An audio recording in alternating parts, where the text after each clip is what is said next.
మత్తయి సువార్త 18వ అధ్యాయం పరిశుద్ధ బైబిల్ గ్రంథం నుండి మత్తయి సువార్త 18వ అధ్యాయం 3వ వచనాన్ని మనం చదువుదాం. మీరు మార్పు నుండి బిడ్డల వంటి వారు అయితేనే కానీ పరలోక రాజ్యంలో ప్రవేశింపారని మీకు నిశ్చయముగా చెప్పుచున్నాను. దేవుడు ఈ మాటలు మనకు దీవెనగా చేయనుగాక. ఆమేన్. ప్రార్థన చేద్దాం. కళ్ళు మూసుకొని ప్రార్థన ఏకీభవించి ఈ వాక్యాన్ని గ్రహించగలిగే శక్తి దేవుడు మనకు ఇవ్వాలని ప్రభువుని అడుగుదాం. పరిశుద్ధ తండ్రి, వందనాలు.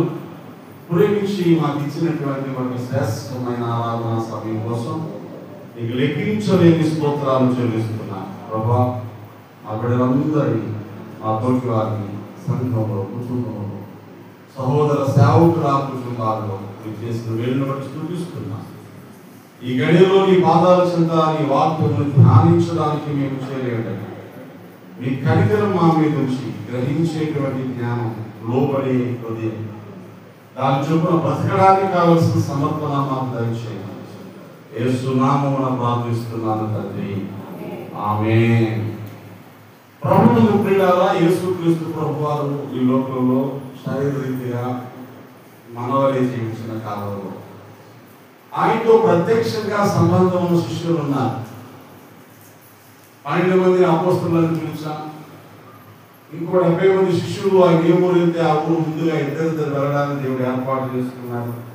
వందల సంఖ్యలో, వేల సంఖ్యలో కూడా శిష్యులను మనం చూస్తున్నాం. వారిలో సన్నిహితంగా ఉండేవారు, ఎప్పుడు ప్రభువుతో ఉంటూ తింటూ మాట్లాడుతూ ప్రభువును చూస్తూ బ్రతికేవారు. వారి హృదయాల్లో వచ్చే ప్రతి విధమైన ప్రశ్నకు జవాబు కోసం ప్రభు దగ్గరికి వచ్చేవారు. అలా ఒక రోజు ప్రభు దగ్గరకు వచ్చి శిష్యులు అడిగారు, ప్రభా, పరలోక రాజ్యంలో ఎవరు గొప్పవాడు? ఎవరు గొప్పవాడు అనే ప్రశ్న లోకానికి సంబంధించింది. ఎవరికి సంబంధించింది? లోకంలో డబ్బులో ఎవరు గొప్పవాడు, అధికారంలో ఎవరు గొప్పవాడు, అందంలో ఎవరు గొప్పవాడు, పేరు ప్రఖ్యాతుల్లో ఎవరు గొప్పవాడు, భూముల్లో ఎవరు గొప్పవాడు, ఇలా గొప్పతనాన్ని లెక్కలేసుకుంటాం. ఈ లెక్కలేసుకుని ప్రక్క వాళ్ళతో పోల్చుకునే లక్షణం ఈ మట్టిది. లోక సంబంధమైనది, శరీర సంబంధమైనది.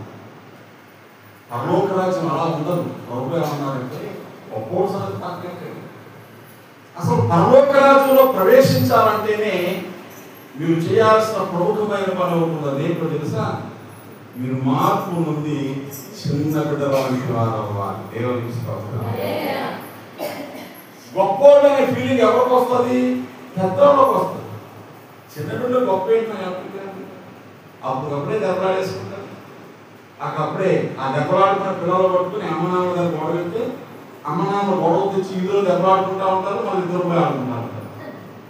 ఏ పిల్లలు బట్టి గొడవ వచ్చిందో ఆ గొడవను పర్సనల్గా తీసుకున్న పేరెంట్స్ ఏమో కొట్లాడుకుంటా ఉంటారు, ఈ పిల్లలతో కలిసిపోయి మళ్ళా ఆడుకుంటా ఉంటారు. అంటే పిల్లలకి ఏం లేదు, భేదాభిప్రాయాలు ఉండవు.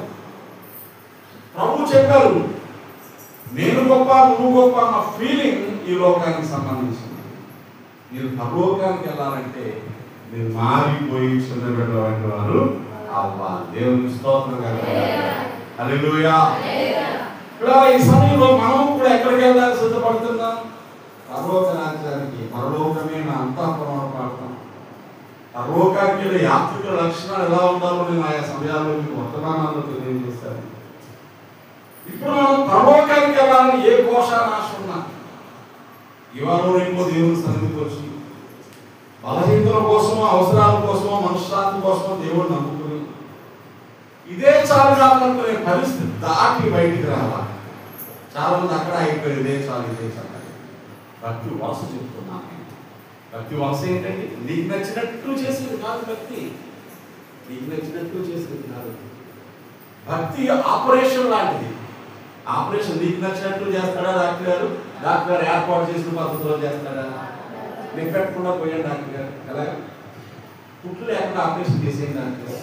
ఏం లేకుండా గంట సేపు ఉండే డాక్టర్ గారు, ఆ పావు గంట చేసి పంపేయండి డాక్టర్ గారు. ఏది చల్లదు అక్కడ. అక్కడ ఎలా చెప్తే అలా చేయాలి. పరలోక రాజ్యానికి వెళ్ళే వాళ్ళు కూడా ప్రభువు చెప్తున్నారు ఏమని, మీరు మార్పు నుండి ఏమైపోవాలా, మళ్ళా నిక్కలు వేసుకోవాలా, చెడ్డీలు వేసుకోవాలని అడగండి. చిన్న బిడ్డలు అంటే మనసు వచ్చేయాలి. మనం దేవునికి స్తోత్రం. మనం ఎంత పెద్దవాళ్ళు అనుకుంటున్నారు, ఎంత పెద్దవాళ్ళు అనుకుంటున్నారు. ఇక్కడ కూర్చొని మోడీ గారు ఎలా పరిపాలించాలో చెప్తాం మనం, అర్థమవుతుందా? క్రికెట్ ఆడేవాడు ఇక్కడ కూర్చొని ఏ బాల్ కొట్టాలో చెప్తాం మనం. ఇక్కడ కూర్చొని పెన్షన్లు ఎప్పుడు ఇవ్వాలో, పనులు ఎప్పుడు వసూలు చేయాలో, వర్షం వస్తే నీళ్ళు ఎక్కడి నుంచి పోయేలా, గవర్నమెంట్ ఏం చేయాలో ఇక్కడ కూర్చొని డిసైడ్ చేస్తాం. ఆ పడే బాధ మామూలు కావు, ఏది లెక్కలోకి రావు. మనకి చుట్టూ తీసేస్తాం. కరెంటు పోయిందనుకోండి, అవి ఏ పని చేస్తున్నాడు పనిమానుడు, కరెంటు పోయినా పట్టించుకోడు, కరెంటు పోయినా పట్టించుకోకుండా పనిమానుడా. ప్రాణాలు పోగొట్టుకుంటున్నాడు. తుఫాను వచ్చి కరెంటు స్తంభాలు పడిపోతే వెంటనే గంటలో 2 గంటల్లో మీరు మళ్ళా కరెంట్ ఇవ్వడం కోసం ఎన్ని తిప్పలు పడతారో తెలుసా? భార్యకు పురుటి నొప్పులు వచ్చినా, కొడుకు యాక్సిడెంట్ అయినా అందుకు హాజరవ్వకుండా ఈ ఉద్యోగమే చేస్తారు. లేకపోతే ఉద్యోగం తీసేస్తారని గవర్నమెంట్ ఆ శ్రమ తెలియదు. ఎమర్జెన్సీ సర్వీసులు చేసే ప్రభుత్వ ఉద్యోగులు ప్రాణాలు పణంగా పెట్టి పని చేస్తూ ఉంటారు. ఎప్పటికైనా పడతారా? ఇక్కడి నుంచి మనం జడ్జిమెంట్ పాస్ చేస్తాం. 10 మంది ఉద్యోగాలు తీసేయాలా, గీతాలు తీసేసుకున్నారా, పని చేయకుండా ఎవడో ఉంటాడు, ఒక్కో రెండో పని చేయనప్పుడు. గమనిస్తే ఒక సిస్టమేటిక్ పద్ధతి ఉంది. మనకు నచ్చినట్టు కుదరదు. ఈ లోకంలో అన్నీ చక్కగా జరగడానికి దేవుడు ఒక క్రమాన్ని ఏర్పాటు చేస్తే పరలోకానికి వెళ్ళేవాడు ఎలా ఉండాలి? చిన్న బిడ్డల వంటి మనసు అంటే పెద్ద జ్ఞానం ఉంది. మన జ్ఞానం అంతా పక్కన పెట్టి చిన్న బిడ్డలా మారిపోవాలి. 4 మాటలు చెప్తాను. పరలోక రాజ్యం ఎవడ గొప్పడో పక్కన పెట్టేస్తే అసలు పరలోక రాజ్యం వెళ్ళాలంటేనే మన జీవితాల్లో కలిగి ఉండాల్సినటువంటి గొప్ప లక్షణాలు ఉన్నాయి. నెంబర్ 1, మనం మార్పు పొంది చిన్న బిడ్డల వంటి వారు అవ్వాలి. We should convert like a child. చిన్న బిడ్డల లాంటి మనసు ఏంటో లేఖనంలో చెప్తుంది. కొరింథీ మొదటి పత్రిక 14వ అధ్యాయం 20వ వచనాన్ని చదవండి. కొరింథీ మొదటి పత్రిక 14వ అధ్యాయం 20వ వచనం చదివితే చిన్న బిడ్డలు ఎలా ఉంటారు, వాళ్ళ స్వభావం ఎలా ఉంటుంది, ప్రభు మనతో మాట్లాడుతూ చెప్పే మాటలు అక్కడ కనిపిస్తాయి డాక్టర్ పౌలు ద్వారా. సహోదరులారా, మీరు బుద్ధి విషయమై పసిపిల్లలు కాక పుస్తకం విషయమై శిశువులుగా ఉండండి, బుద్ధి విషయమై పెద్దవారులై ఉండండి. దేవునికి స్తోత్రం. మొదటిది, మీరు దుస్తత్వం విషయమై ఎలా ఉండాలి? శిశువులుగా ఉండాలి. అంటే మార్పు నుండి చిన్న బిడ్డల వంటి వారు అవ్వాలంటే చిన్న పిల్లలకు ఏ చెడుతనం తెలియదు. అది అర్థం. చిన్నపిల్లలకు ఏం తెలియదు? చెడుతనం తెలియదు. చెడుతనం తెలియని వారంగా ఉండాలి. మనం మనుషులు చూస్తే ఒకలాగా, మనుషులు చూడకపోతే ఒకలాగా, మన బుద్ధి ఎన్ని వంకలు పోతుందో మనం అందరం తెలుసు కదా. దుష్టత్వాన్ని ప్రేమిస్తాం, చెడుతనాన్ని ప్రేమిస్తాం. మాటల్లో చెడుతనం, చూపుల్లో చెడుతనం, అలవాట్లలో చెడుతనం. చెడుతనం కోసం ఎక్కువ చెప్పక్కర్లా. ఇంకా లోకమంతా ఎక్కడ ఉంది? చెడుతనంలోనే ఉంది. లోకంలో ఉన్నదంతయు శరీరాశ, నేత్రాశ, చెడుతనం. ఇవి తండ్రి వల్ల పుట్టినవి కాదు. తండ్రి మంచివాడు, మంచివాడు వల్ల పుట్టినవి మంచివి. లోకంలో ఉన్నవన్నీ అపవాది వల్ల కలిగినవి. అపవాది చెడ్డవాడు, లోకంలో ఉన్నదంతా చెడ్డదే. విశాఖపట్నంలో న్యూస్ నిన్న కాలేజీ పిల్లాడు ఉడు పోసుకుని చచ్చిపోయాడు. ఎందుకు చచ్చిపోయాడు అంటే పాఠాలు చెప్పే పంతులమ్మ వాడిని బాగా బాధ పెట్టేస్తున్నాడు. 2 పంతులమ్మలు కలిసి చదువుకునే పిల్లవాడిని పాపం చేయడానికి ప్రేరేపిస్తున్నారు. ఇది మంచితనం చెబుతాను. వాళ్ళు ఏం చేయాలి? పంతులు తోడు తీసుకెళ్తూ యోసేపు ఎవరింట్లో పని చేస్తున్నాడో ఆ ఇంటి యజమానురాలు యోసేపు మీద కన్ను వేస్తే యోసేపు దైవ భయం కలిగినాడు కాబట్టి నష్టం వచ్చినా, కష్టం వచ్చినా, హింస వచ్చినా ఆ పాపం నుంచి పారిపోయాడు. నింద వేసి జైల్లో పెట్టేసి పాపం ఈ యోసేపుకి దేవుడు లేడు కదా, తెలియదు కదా, ఏం చేయాలో తెలియక నీతి కట్టుబడి పాఠాలు చెప్పే పంతులతో పాపం చేయలేక, ఆవిడ పెట్టే బాధలు భరించలేక ఉరు పోసుకొని చచ్చిపోయాడు. ఏ సమాజంలో ఉన్నాం మనం? ఏ సమాజంలో ఉన్నాం? వయసు తేడా కానీ, చిన్న పెద్ద తేడా కానీ, సంస్కారం కానీ ఏమి లేని పరిస్థితుల్లో ఉన్నాం మనం. లోకంలో చెడుతనంలోకే ఎవరైతే దేవుని విశ్వసించి ప్రభువులోకి వచ్చారో వారి వల్ల చిన్న పిల్లల మారి what kind of the evilness, what extent of evilness, ఆ చెడుతనం ఏ రకమైన ఏ మోతాదైనా నువ్వు చిన్న బిడ్డగా మారిపోవాలి. దేవుని స్తోత్రం. త్రాగాలనే కోరిక పెద్దోడు ఉంటుందా చిన్నపిల్లలకు ఉంటుందా? విభజించాలనే కోరిక పెద్దోడు కూడా చిన్నపిల్లలకు ఉంటుందా? దొంగతనం చేయాలి దాసేసుకోవాలనే కోరిక పెద్దోడు కూడా చిన్నపిల్లలకు ఉంటుందా? అందుకే ప్రభు అంటాడు, మీరు దుష్టత్వ విషయం ఏమైపోవాలి? శిష్యులు అయిపోవాలి. నేను చేయకూడదు, నాకు తెలియదు, నాకు తెలియదు. చెడుతనం విషయం చిన్నపిల్లం అయిపోవాలి. చెడుతనానికి మన జీవితంలో చోటు ఉండాలని లేదు. ఇప్పుడు ఏ రకమైన చెడుతనం జీవితంలో ఉన్నా ఏమి ఆశపడదు దేవుని దగ్గర. ఎందుకంటే నీ చెడుతనం నీకు కొత్త కూడా చుడులా మారిపోయి ఎన్ని దేవుళ్ళు వచ్చినా కొత్త ఉంటాయి. లోపల చెడుతనాన్ని దూరం చేసుకోకుండా ఆశీర్వాదాల కోసం ఎదురు చూసేవాళ్ళు చాలా మంది ఉన్నారు. పైగా దేవుడు చూడండి ఏం చేస్తున్నాడు, నీ దేవుడు ఏమి చేయట్లా, నీ చెడుతనంతో నువ్వు నాశనాన్ని పొందుకుంటున్నావు. దురాశ గర్భమును ధరించి పాపంలో కనుక పాపం పరిపక్వమై మరణానికంట వ్యాపుడు. మొదటి అధ్యాయంలో 14 వర్షాలు. దురాశ గర్భాన్ని ధరించి పాపాన్ని కంటాలి, పాపం పరిపక్వమై పాపం పండి మరణాన్ని కంటారు. మరణం అంటే చావు ఒక్కటే కాదు, మరణం అంటే దుఃఖం, వేదన, బలహీనత, శ్రమ, కన్నీళ్లు. దానికి కారణం ఏంటి? నీ దురాశే, నీ దురాశే. మన జీవితాల్లో ఇంత బలహీనమైన పరిస్థితులు ఉన్నాయి. అందుకు మొదలు మనం ఏం చేయాలి? చిన్న పెద్దటువంటి వారము కావాలి. దేవుని స్తోత్రం. హల్లెలూయా.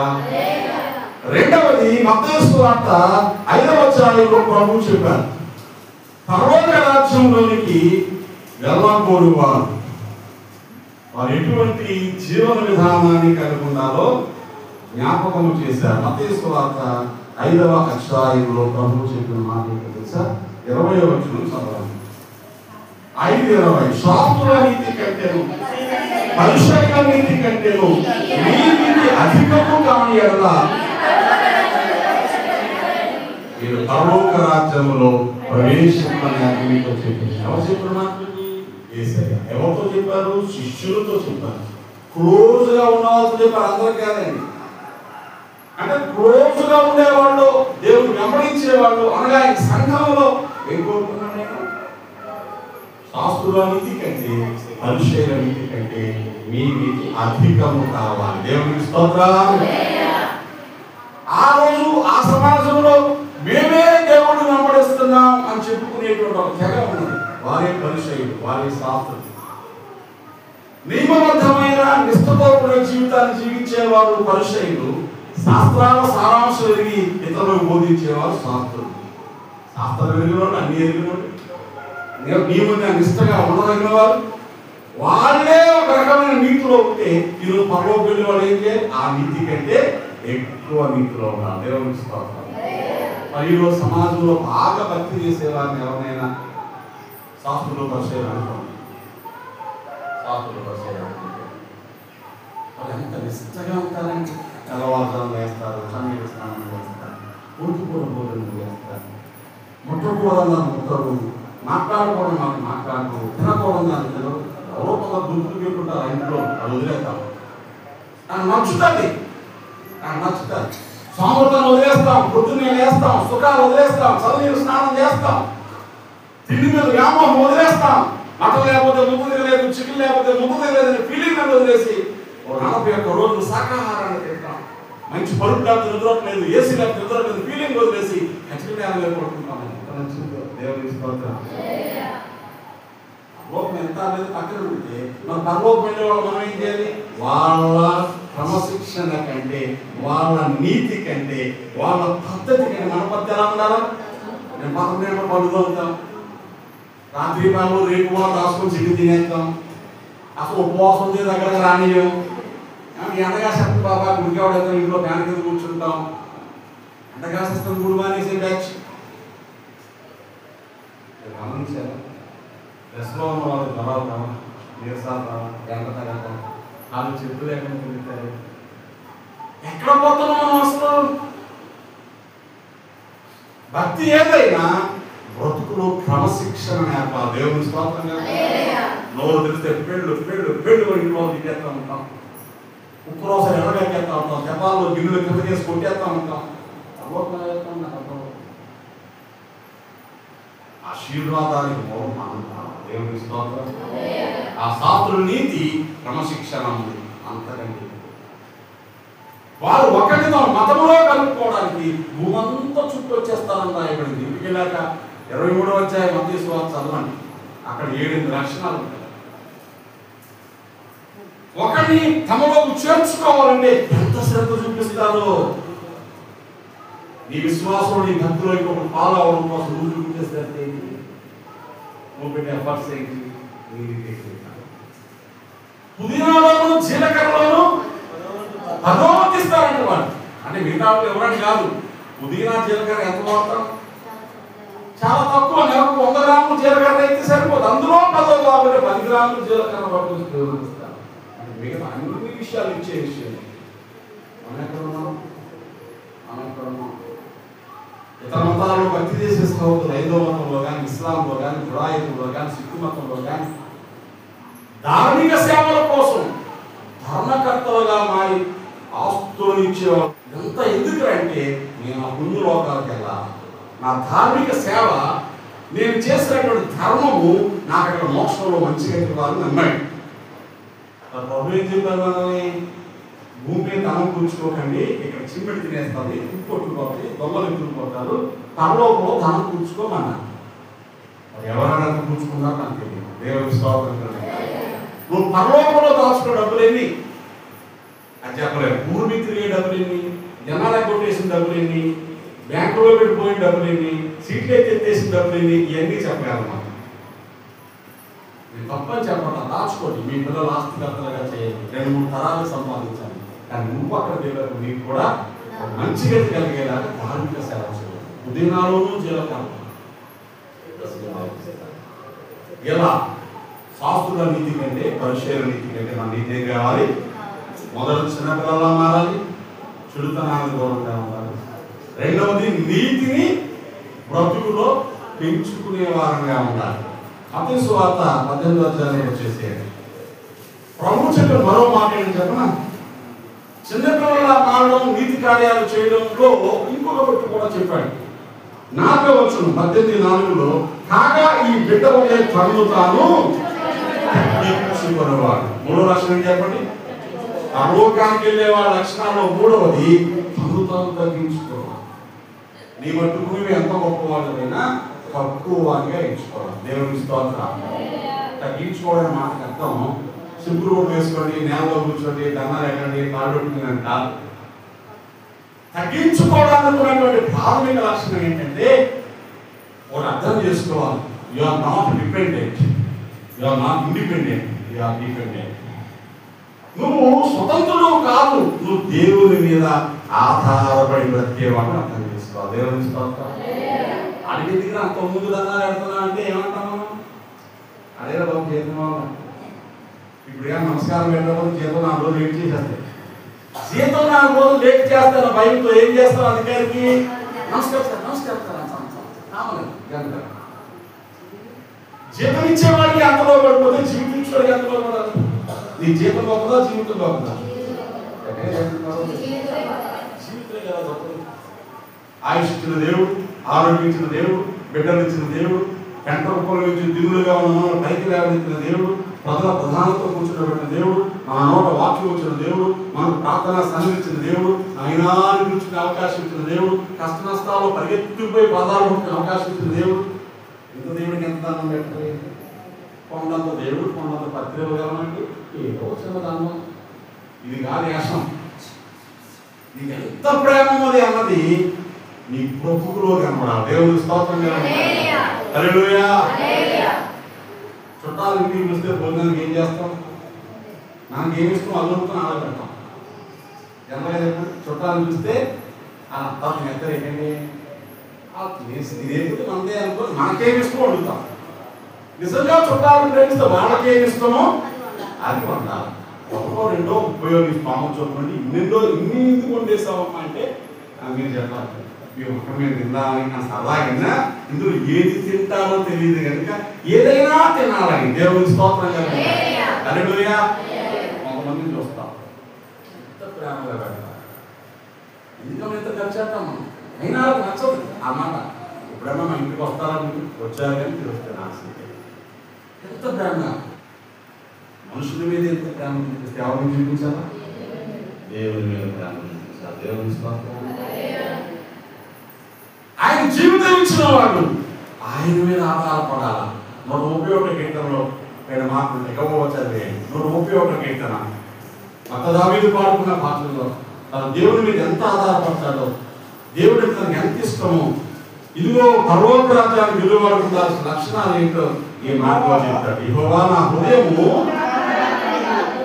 అంటే తగ్గించుకోవడం లేదా, అహంకారం కలది కాదు. నా కళ్ళు ఎప్పుడు మీది కంటే ఆ వ్యక్తి మీద కళ్ళెట్టుకొని చూడడం. నేను అందరి వాటి ఏదైనా గొప్ప వాటి ఏదైనా అభ్యాసము చేసుకోవడం లేదు. దేవునికి స్తోత్రం. దేని మీద ప్రాక్టీస్ చేయలేదు, అందరి వాటి మీద గొప్ప వాటి మీద అభ్యాసము. దేని మీద అభ్యాసం చేసుకోకూడదు? అందరి వాటి మీద గొప్ప వాటి మీద. దేవుని స్తోత్రం. ఈరోజు లోకంలో స్థాయికి మించిపోయిన పరిస్థితి. ఇల్లు దగ్గర నుంచి కింద రాబోతుంది. మనం ఒకసారి మీదకెట్టే రిమూవ్ చేస్తుందండి, ఇంకంతకంటే మీదకెక్కాలనిపిస్తాం. మన స్థాయి ఏంటి? మన స్థాయి ఏంటి? గట్టిగా 2 వారాలు చూసి 2 వారాలు మళ్ళీ లేకపోతే 3వ వారం అప్పు పరిగెట్టాలి. పొద్దున స్థాయి ఏది ఉంది? అప్పు స్థాయి, పప్పు స్థాయి కాదు. అది గుర్తుపెట్టుకొని నిదానంగా బ్రతకాలి. దేవా దయచేత వృద్ధి చెందుతుందని నేను చెప్పలా. నువ్వు తినేదాంతో నువ్వు పెట్టు. నువ్వు కొనుక్కునే బట్టలో కొంచెం తగ్గితే బట్టలు లేని చిన్నపిల్లడికి ఎవరికో వచ్చేస్తున్నాను. దేవుని స్తోత్రం. మనం తినేదాంట్లో నుంచి ఇంకెవరికో 2 రోజులు సరి 2 కేజీలు బియ్యం ఇవ్వచ్చు. తనలో పోషించే స్థాయికి రావాలి. దేవుని స్తోత్రం. హల్లెలూయా. అప్పుడు అభ్యాసం చేసుకోవాలి. అందరి వాటిని అభ్యాసం చేసుకోవాలి. నేను కూడా క్లియరైన భోజనాలు చాలా మంది ప్రేమించి బాగా గొప్పవాళ్ళు, వాళ్ళ స్థాయికి వచ్చినది. నాకు ఆతిథ్యం చేయాలని స్టార్ హోటల్స్ తీసుకెళ్ళి ఉన్నారు. ఒక్క భోజనానికి 50 రూపాయలు ఖర్చు పెట్టారు. ఒక్కరోజు ఆ గదిలో స్టే చేస్తే 17,000 కట్టారు. ఒక్కరోజు ఆ గదిలో పడుకున్నందుకు 17,000 బిల్లు కట్టారు. స్టాఫ్ వేసుకుని అరుగు మీద పడుతుంది. అప్పుడు దేవుని స్తోత్రం. 17,000 ఉంటే 6 నెలలు ఇట్టేది వస్తుంది. ఖర్చు పెడతారు. ఏదో ఒక హోటల్ కోసం చదివాని. ఆ హోటల్లో ఒక్కరోజు 87 లక్షలు కట్టాలంట. ఎంత? వెయిటింగ్ లిస్ట్లో వచ్చింది.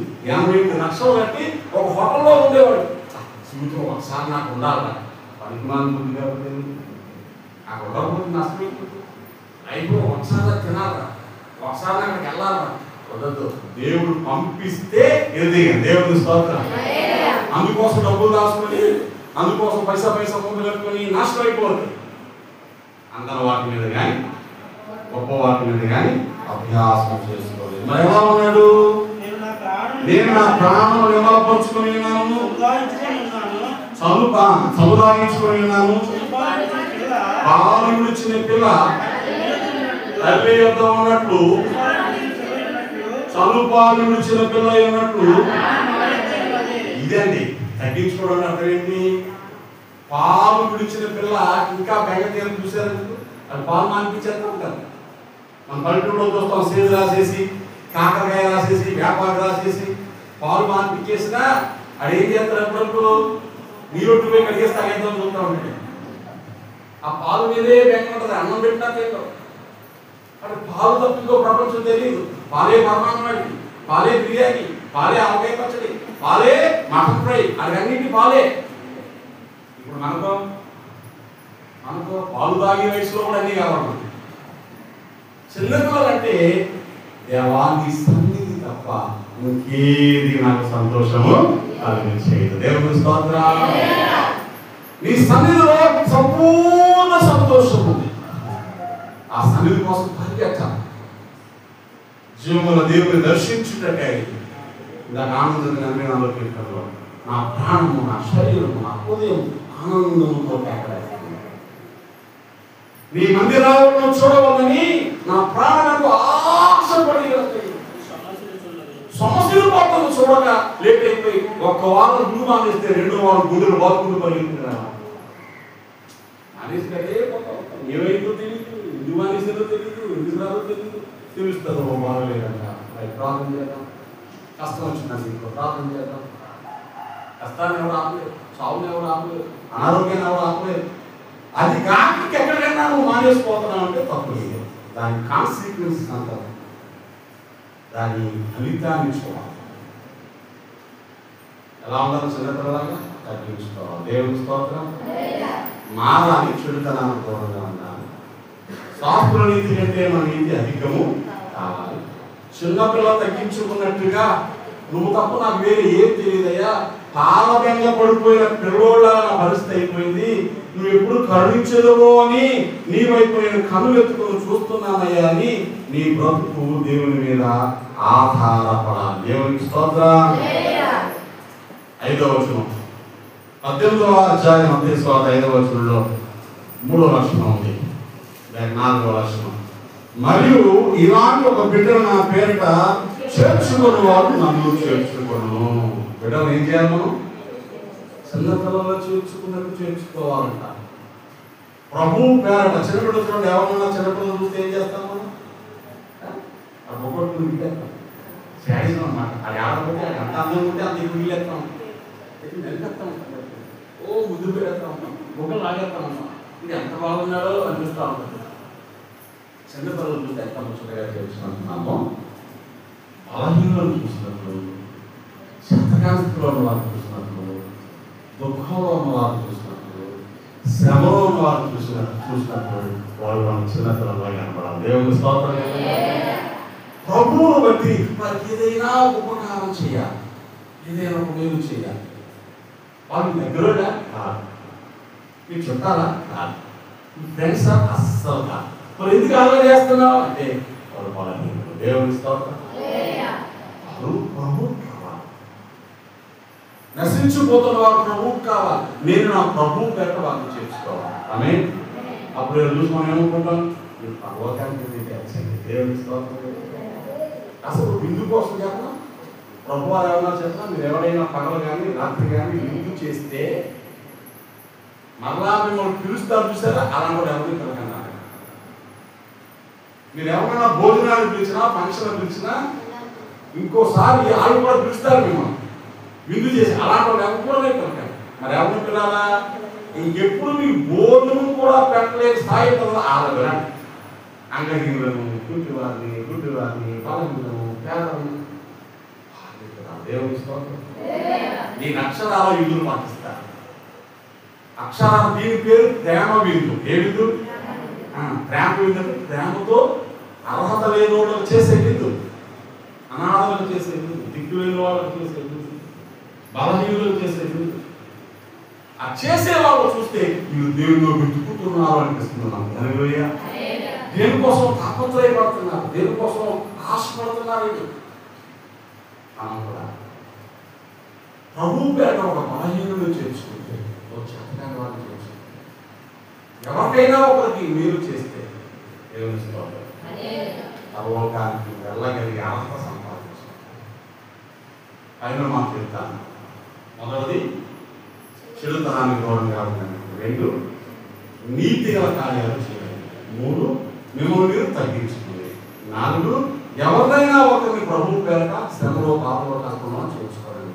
5వది ఎవరిని అభ్యంతరపరచాలి. ఎక్కడ మాట చూస్తే మీరు చూస్తే 6వ వచనం, ఆయన విశ్వాసం చూసిన వారిలో ఒకరిని అభ్యంతరపరచేవాడు ఎవడో వాడు మెడకు పెద్ద తిరగట్రాయి కట్టబడిన వాడై ఇంట్లో కింద సభలో కూర్చువేయబడ్డ వారికి. అభ్యంతరపరచడం అర్థం ఏంటి? ఆటంకపరచడం. చేసేవారిని ఆటంకపరిస్తే, ఆ ఆటంకపరచడం కంటే నీ మెడకు తిరగట్రాయి కట్టడం సముద్రంలో దూకేమని. ఎందుకు? రాయి కట్టడం తీరు వచ్చేస్తాను, వీడు చచ్చిపోయి కూడా రాకూడదు. ఇంకా రాయి కట్టడం సముద్రంలో పడితే ఏమవుతుంది? అడుగుపోతాం. రాయగట్టు రోజు ఏమవుతుంది, సొంత ఒడ్డు తెచ్చేస్తాం. వీడు సత్యా కూడా ఒడ్డు రాకూడదు అనమాట. అంత దారుణం అభ్యంతరపరిచేవాడు.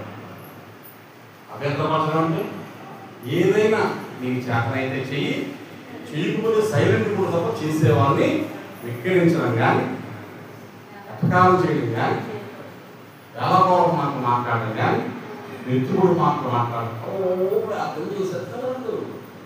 నిన్నెవరు చేస్తారు ఉన్నాయి ఇచ్చేస్తారు. వాళ్ళకే భక్తులు గుళ్ళో పోయి ఉంటారు. అది చాలు నాశనం అయిపోవడానికి. ఆల్రెడీ ఒప్పుకోతే మెడకి కట్టేసుకుంటున్నాం. అయ్యో నేను ఎలా పోతున్నాను, నేను ప్రార్థన చేయలేకపోతున్నాను, అలా ఉండలేకపోతున్నాను, ప్రభువా నాకు అలాంటి శక్తి కలుగు చేయని ప్రార్థన చేసుకోవాలి తప్ప వెళ్ళేవాళ్ళు విమర్శిస్తున్నాను. విమర్శిస్తున్న మాత్రం హృదయం గాయపడతాను. గాయపడా ఎందుకు చెప్పాలి, ఆ దగ్గర నాకు వీళ్ళు బలహీనపడతారో పడతారు. అలా బలహీనపడితే నీకు పోతాయి.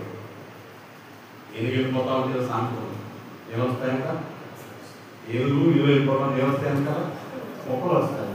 అలాగే నేను నడమానే దాన్ని దగ్గర నుంచి పొందవచ్చుకుంటూ వస్తుంది. అవి ఆడో తప్ప ఏం చేయలేవు. నువ్వు వెళ్తున్నప్పుడు 100 మంది ఉందనుకోని ఈ రోడ్కే నాకు సంబంధం లేదు. నా ప్రభువుని ప్రేమించాను, దేవుడు నా దేవుడి కోసం వెళ్తున్నాను, మనుషులు సంతోషపరచగలుగుతా. ఇది మనసులో ఉన్నప్పుడు పొగినా పట్టించుకో, తిట్టినా పట్టించుకో. ఎందుకు అంత సిద్ధపాటు? ఎంత సిద్ధపాటు? అంత సిద్ధపాటు. ఆవిడ కొన్నాది, ఆవిడ పెడతాది, ఆవిడ గొప్ప ఎక్కువ అనవనుకో నీ మెడ తిరగడాయి కట్టుకొని దూకేది మంచిగా చేసేవాడిని ప్రోత్సహించాలి. నేను ఎంకరేజ్ చేశాను. ఆ పాప పరిమళంట నువ్వు పరిమళంగానే ఉన్నావు, నేను నా కూతురు అనౌన్స్ చేస్తాను చర్చలు వాళ్ళ నుంచి. నీకు ఎప్పుడు ఏ అవసరం వచ్చినా దాని దగ్గర ఉంటుంది. దేవుడు స్తోత్రం అంటే ఫ్రూట్స్ అని పెట్టి కూతురు అవుతారు. వాళ్ళు దేవుడికి ఇష్టంగా బ్రతుకుతున్నారు. హల్లెలూయా. ఏం చేస్తున్నారు? దేవుడికి ఇష్టం లేకుండా చెప్తుంది కదా, భూమి మీద భక్తులే శ్రేష్ఠులు, వారి కేవలం నాకు ఇష్టం. నువ్వు భక్తిగా లేకుండా ₹1 ఇచ్చిన ఆపరాలు నాకు, నువ్వు ప్రేమతో ఉండి నాకు మంచిగా ఇచ్చిన సూపర్ అన్నమాట. దేవుడికి ఇష్టంగా బ్రతకడం అంటారు. ఇప్పుడు ప్రభు చెప్పిన మాట మనసులో తెలుసుకున్నాం. మీరు మార్పు నుండి ఏమవ్వాలా? సంచికుడు మారితే పరలోక రాజ్యాన్ని కట్టాలి. మనం ఇంత భక్తి చేసి ఎక్కడికి వెళ్ళాలి? పరలోక రాజ్యానికి వెళ్ళాలి కదా. ఎలా ఏం చేయాలి? చిన్నపిల్లలాగా వరుసగా చెప్పండి, చెడుతనానికి దూరంగా ఉండాలి. లోకంలో భక్తుల కంటే మన భక్తి కొంచెమైనా ఎక్కువై ఉండాలి. మూడవది, మనము తగ్గించుకొని అందరూ వాటి కోసం ఆశపడకూడదు. నాలుగవది, బలహీనులను చేతకాని వారిని చిన్నపిల్లలను చేర్చుకున్నట్టుగా చేర్చుకోవాలి. ఐదవది, మంచిగా బ్రతికే వారిని, బాగా భక్తి చేసేవారిని ఎవరిని మనం అభ్యంతరపరచకూడదు. అప్పుడు ఏమైపోతాం? మనం పరలోక రాజ్యానికి వెళ్తాం. దేవునికి స్తోత్రం. అక్కడ మనం చేసిన దానికి అంతటికి బహుమానం వస్తుంది. ఈ ఆశీర్వాదం దేవుడు మనందరికీ అనుగ్రహించుగాక. మన మార్పు నుండి చిన్న బిడ్డ వంటి వారము అవుదము గాక. యేసు ప్రభు పాదాల దగ్గర పాలు విడిచిన పిల్ల కనిపెట్టినట్టు కనిపెడదము గాక. మనల్ని మనం తగ్గించుకుందాము గాక. బలహీనను ఆదరించుదము గాక. ఎవరిని అభ్యంతరపరచకుండా ఉందుము గాక. ప్రార్థన చేద్దాం. ప్రార్థన చేద్దాం. ప్రభు పాదాలు పడుతున్నాం. ఒక్క నిమిషం నువ్వు అలాగే ఉన్నావా? చిన్నబిడ్డ వంటి స్థితి నీ జీవితంలో ఉండిందా? మారిన స్థితి బ్రతుకులో ఉండిందా? మార్పు పొందిన స్థితి జీవితంలో ఉండిందా? ఆయనకు చెప్పగలవా? ప్రభువా, ఈ స్థితి నా బ్రతుకులకు శాశ్వతముగా ఉంచమని, నువ్వు వచ్చే వరకు స్థిరముగా ఉంచమని చెప్పగలవా? మారిన అనుభవంలోనికి రాగలవా? ఆయన పాదాలు పడుతున్నాం. పరిశుద్ధమైన తండ్రి, స్తోత్రాలు. ఈ సమయంలో నీ మాత్రం నా జీవితంలో ఫలింపచే విధిస్తులుగా, నమ్మకస్తులుగా, వినామాన్ని మహిమపరుచువారుగా ఉండడానికి, నీవు కోరినటువంటి భక్తి జీవితాలు జీవించడానికి సహాయం చేయాలి. ఈ స్థితిలో చూపిస్తున్నాను. నాకు నిరంతరము స్మరణ చేసుకున్నాను. ఈ రాజ్యం కొరకు యాత్ర చేసేవారిగా మమ్మల్ని స్థిరపరచాలని యేసు నామమున ప్రార్థిస్తున్నాను తండ్రి. ఆమేన్.